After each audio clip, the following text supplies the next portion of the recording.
Hey guys, we're working on the Buick today, the Electra. Got the motor in, this is March 11th. Got the motor in last Sunday with Marty, and been working the last 2 days getting everything swapped over onto this, from the old motor onto this one.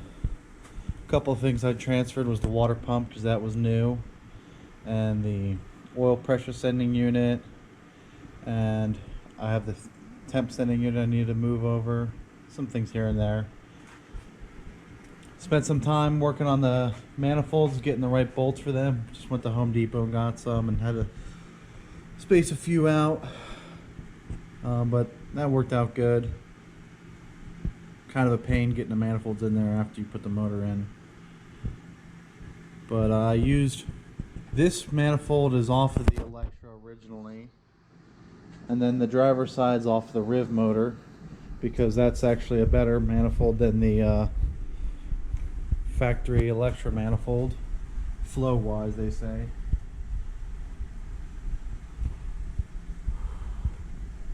Got the torque converter hooked up.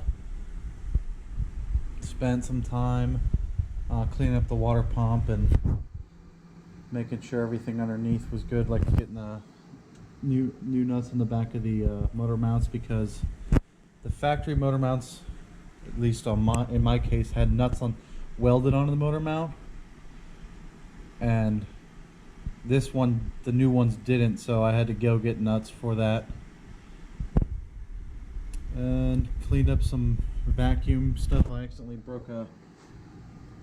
can't really see it, broke a tab off the vacuum tree down there, so I gotta plug that up a JB weld or something. Moved the thermostat over, and I've been just trying to get it all together. Been trying to find bolts. Got the power steering pump on, got the alternator bracket on, and I've just been all I got to do now really is put the harmonic balancer on, put the rest of the pulleys on, and radiator oil, and get a carburetor, a few other small odds and ends.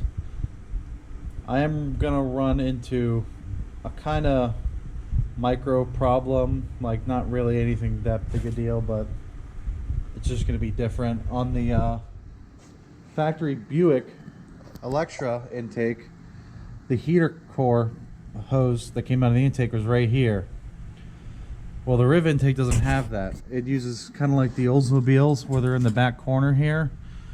And so I got to, luckily the motor came with the heater core valve, so I got to thread that in and then shorten the hose and get rid of the original valve and put it on. So there's some small differences like that. Another one is this: the Riv motor didn't have a vacuum thermostat, like valve. Like here, I'll show you on the Electra intake. It's got two ports in the coolant crossover. One there where my thermostat, where my coolant pickup was, and this is the vacuum, like thermo vacuum valve, where it connects to your distributor advance and something else I forget. But basically, it kind of blocks the vacuum path from going to your advance until your engine warms up. And the new intake doesn't have that, so I'm gonna have to just go without it. I don't even think I had it hooked up anyways. Some other things I had to swap over before putting the intake on was I had to take the flywheel off the old one.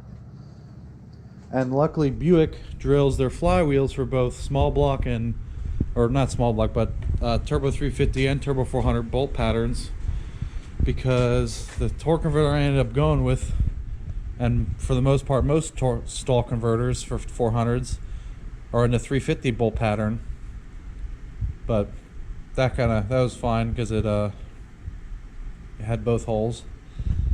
I am going to take the spark plugs out of the old engine and put in this one, because they were pretty much new, and these ones are just replacement spark plugs for when we painted the motor. And that's about it. I mean, all I gotta do is the things I said, like, you know, the crank pulley and the rest of the accessory drive. I still gotta get oil for it, and I still gotta prime it. So I don't know really what oil to order. It's just regular break-in oil, and I don't know what break-in oil to get. So I'm gonna ask Marty what he used on his 455.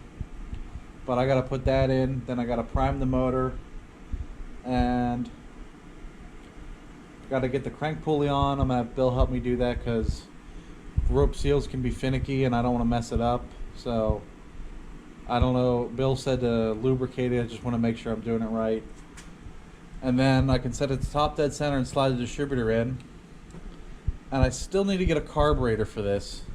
The carburetor that was on the Electra is now on the Skylark, and so I don't really have a carburetor now. I have a few 600s that need rebuild. I could just rebuild one quick and put it on, or I could just temporarily take the one off the Skylark and put it on this for break-in and a little bit of driving. But I kind of really don't want to mess with that because that car drives good. So I'm in the process trying to find a 750 Holly. A couple other things I want to get done while it's in the garage here is I got a sway bar for the back I want to put on, and what was that other thing? Can't remember. You know, there's so much stuff going on. But yeah, it's kind of the progress I've gotten so far in a couple days. And hopefully it's Saturday today. Hopefully tomorrow, for the most part, I'll have everything I can get done. And maybe fire it up next week when Marty's off. Get Chris over here and everyone else.